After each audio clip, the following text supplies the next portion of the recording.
बाबू आज ICSE board 9th class के trigonometry का 6ठा लेक्चर है, ठीक है ना। इसमें हम 7वां क्वेश्चन पढ़ेंगे। इस क्वेश्चन में है in rhombus A B C D, है ना, in rhombus A B C D. तो यहाँ पे रोम्बस बना दिए हम ए बी सी डी और रोम्बस बना दिए, ठीक है ना। और रोम्बस का प्रॉपर्टी होता है कि इसका चारों साइड इक्वल होता है। चारों साइड क्या होता है जी? इक्वल होता है। और अपोजिट साइड पैरेलल होता है। अपोजिट साइड क्या होता है?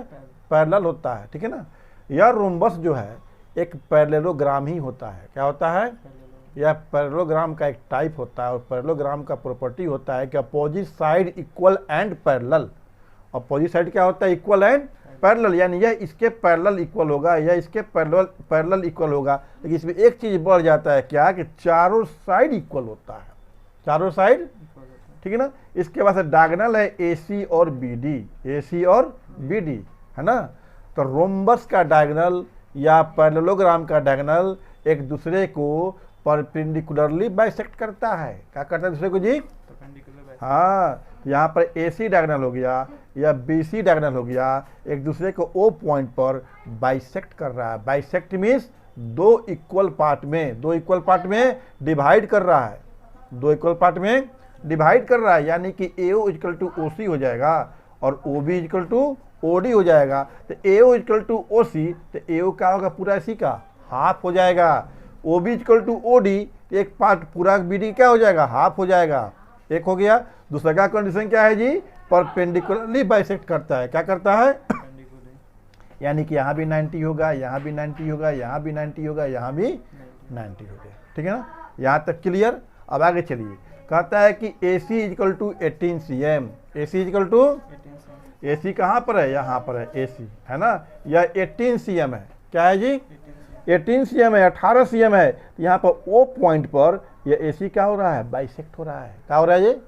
बाइसेक्ट, यानी दो इक्वल पार्ट में बट रहा है। कौ पार्ट में बट रहा है जी? दो इक्वल पार्ट में। तो यहाँ से यहाँ तक 18 है, तो एक पार्ट ओ ए कितना हो जाएगा? 9। क्या हो जाएगा जी?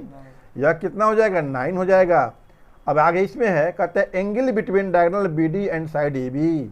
Angle between diagonal B D, तो डायगोनल बी डी का है बाबू? यहाँ पर है बी डी, है ना। कहता है एंड साइड, यह साइड कौन साइड? A B.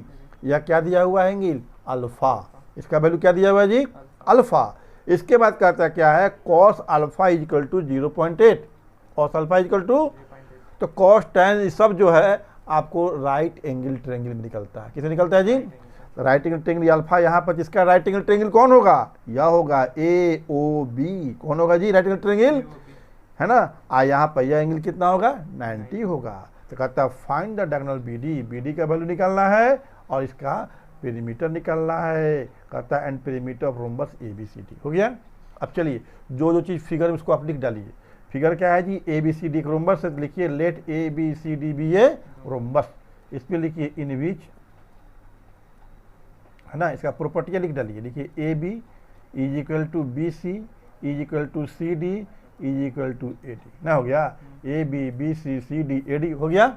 अच्छा, इसका अपोजिट साइड क्या होता है? पैरेलल होता है। तो ए बी पैरेलल क्या हो जाएगा? C D. A B parallel C D, ठीक है ना। फिर B C parallel A D होगा। B C parallel A D, ठीक है ना। इसका डायगोनल दूसरे क्या करता है? परपेंडिकुलरली बाइसेक्ट करता है। क्या करता है? परपेंडिकुलरली बाइसेक्ट करता है। तो लिखेंगे यहाँ पर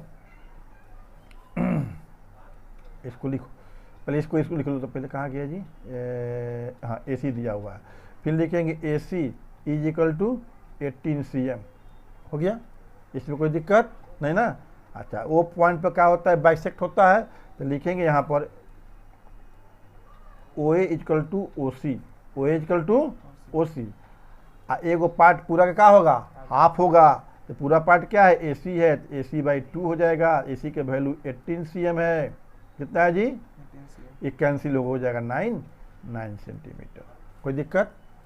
अब इसको लिखिए।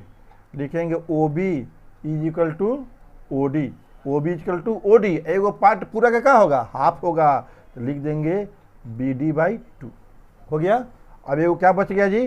कहता है परपेंडिकुलरली बाइसेक्ट होता है, यानी कि ए सी और बी डी क्या है? परपेंडिकुलरली। क्या है जी, परपेंडिकुलर है, यानी यह एंगल क्या हो जाएगा 90 डिग्री। क्या हो जाएगा जी, 90 डिग्री। तो लिखेंगे यहाँ पर एंगल AOB, इसका नाम क्या हो जाएगा जी AOB, इसका नाम क्या होगा BOC, इसका नाम क्या होगा COD, इसका नाम क्या होगा AOD, है ना। लिखेंगे AOB BOC equal COD equal AOD is equal to 90 degree. हो गया, सब 90 हो गया, ठीक है। और इसमें क्या है बाबू, और इसमें है कि यह एंगल क्या है, अल्फा है। यह एंगल क्या है जी, तो लिखेंगे ABO का लिखेंगे, हाँ लिखेंगे angle ABO is equal to alpha. A B हो गया, और इसमें क्या दिया हुआ है जी, कॉस अल्फा दिया हुआ है। लिखेंगे and cos alpha is equal to 0.8। यह क्या दिया, कॉस अल्फा 0.8, तो 0.8 हो गया, कॉस अल्फा हो गया, ठीक है। अब इसके बाद चलिए, अब इसके बाद क्या कहता है, find the diagonal BD। BD का वैल्यू निकालना है, किसका निकालना है, हाँ तो लिखेंगे then BD is equal to what, and perimeter of rhombus ABCD is equal to what. इतना चीज हमको इसमें निकालना है, कोई दिक्कत इसमें नहीं ना। तो चलो यहाँ पर, अब यहाँ पर दिया हुआ है कॉस अल्फा इक्वल टू 0.8, तो कॉस दिया हुआ है, तो कॉस साइन टैन ये सब जो है सेक, ये सब राइट एंगल ट्रायंगल में निकलता है।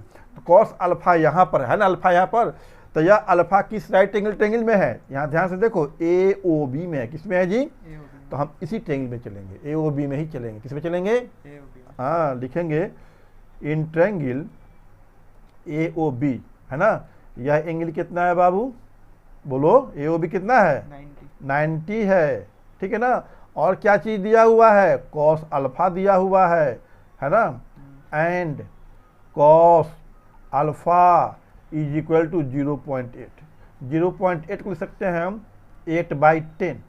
डेसिमल हटाएंगे तो 1, डेसिमल के बाद 1 डिजिट है तो 1 0 नहीं, या 2 से कैंसिल हो जाएगा, 2 4 जा 8 और 2 5 जा 10, 4/5 हो गया। आ गया फ्रैक्शन में, अब कोई दिक्कत, ठीक है। इतना जो चीज़ दिया हो इसको इसमें हम लिख दिए। अब आइए, यह कॉस अल्फा इतना हुआ जी, अब इस फिगर में कॉस अल्फा कितना होगा ये निकाल लीजिए। लिखेंगे but cos alpha is equal to, तो कॉस का फॉर्मूला क्या होता है, B/H। क्या होता है जी, B/H, यानी बेस बाई पर हाइपोटेन्यूज, है ना जी। तो इस एंगल के लिए बेस कौन होगा, इसका नजदीक का साइड यही ना है, यह बेस होगा। और इसका अपोजिट साइड यह है तो यह परपेंडिकुलर हो जाएगा, और 90 के सामने यह है तो यह आपका H हो जाएगा, ठीक है ना। तो B/H होता है फॉर्मूला। तो B का वैल्यू, B का क्या लिखेंगे मान यहाँ पर वैल्यू, बोलो OB क्या लिखेंगे, OB। H का क्या लिखेंगे, AB। यहाँ तक कोई दिक्कत, यहाँ पर देखो cos alpha equal to OB/AB आ गया, और यहाँ पर कॉस अल्फा इक्वल टू 4/5 है, यह भी कॉस अल्फा, यह भी कॉस अल्फा, तो और E दोनों सेम हो गया है। लिखेंगे hence OB/AB is equal to 4/5 हो गया। और इस पर क्या करेंगे, प्रोपोर्शनल कांस्टेंट से मल्टीप्लाई करेंगे। लिखेंगे hence OB is equal to 4K and AB is equal to 5K। इसमें कोई दिक्कत ही नहीं है जी, काम हो गया हमारा। अब आ जाइए, अब इसी ट्रायंगल में अब हम पाइथागोरस थ्योरम अप्लाई कर देंगे। क्या करेंगे, पाइथागोरस थ्योरम अप्लाई कर देंगे, तो हमको K का वैल्यू क्या हो जाएगा, निकल जाएगा। तो लिखेंगे इसमें हम बाई पाइथागोरस थ्योरम। तो पाइथागोरस थ्योरम में क्या होता है, हाइपोटेन्यूज का स्क्वायर बाकी दोनों साइड के स्क्वायर के सम के इक्वल होता है। तो हाइपोटेन्यूज इसमें कौन हो गया बाबू, इसमें होगा AB। कौन होगा, AB, है ना। तो लिखेंगे हम AB स्क्वायर, बाकी दो साइड कौन बच गया, OB और OA, है ना। तो दोनों के स्क्वायर के सम के बराबर यह होगा, इक्वल होगा। तो यहाँ पर लिखेंगे हम यहाँ पर OA का स्क्वायर अब प्लस OB का स्क्वायर। इसमें कोई परेशानी नहीं। आओ यहाँ पर अब AB है, तो AB का वैल्यू यहाँ निकला है 5, के स्क्वायर तो स्क्वायर कर देंगे, या ओ ए है तो ओ ए यहाँ पर है ना 4K, सॉरी ओ ए कितना है 9 सेंटीमीटर, कितना है ओ ए 9 सेंटीमीटर है ना। यहाँ पर ओ ए निकाल दी, यहाँ पर ओ ए जो है 9 सेंटीमीटर है ना, तो यह हो जाएगा 9 सेंटीमीटर का स्क्वायर। ओ बी यहाँ निकाल दिए हैं 4K, क्या निकाल दिया है जी 4K। कोई दिक्कत इसमें, स्क्वायर है तो स्क्वायर कर दिए नहीं। चलो अब यहाँ 5 के स्क्वायर करें तो क्या होगा 5 × 5 कितना हो जाएगा 25, आई हो जाएगा K का स्क्वायर। 9 के स्क्वायर करेंगे कितना हो जाएगा 9 9 जा 81, आई CM का CM स्क्वायर हो गया, ये हो जाएगा 16 और K का K स्क्वायर हो गया।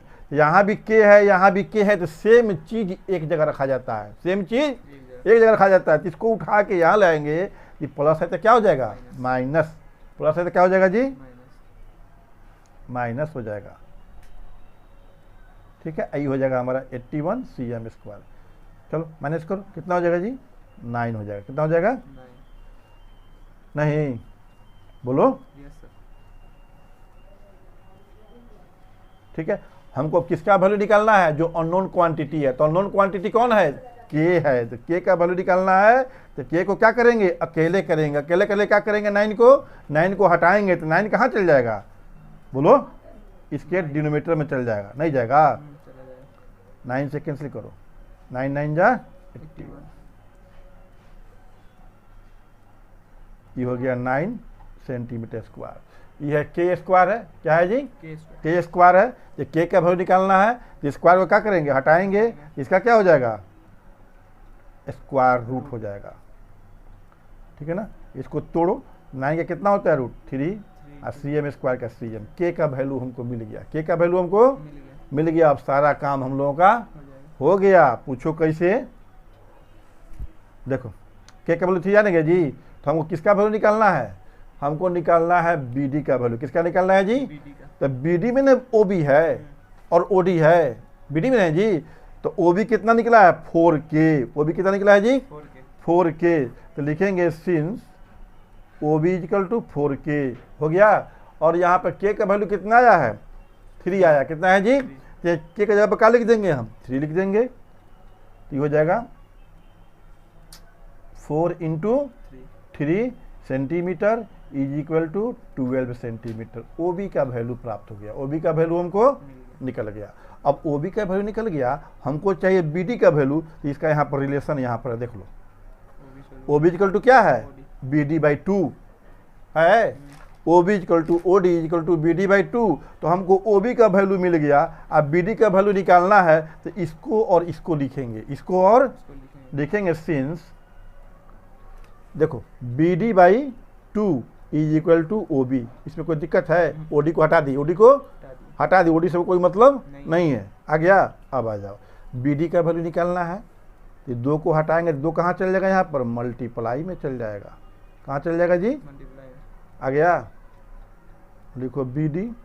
तो OB कितना है 12 सेंटीमीटर × 2, यह हो जाएगा 24 सेंटीमीटर।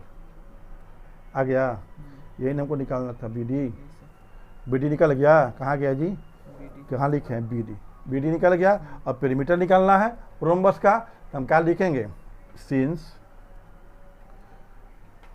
पेरीमीटर ऑफ रोम्बस = क्या होगा 4 × 1 साइड, 4 × 4, 1 साइड कितना है जी, साइड का वैल्यू निकाले हैं, नहीं निकाले हैं, 5K है, कितना है जी 5K है।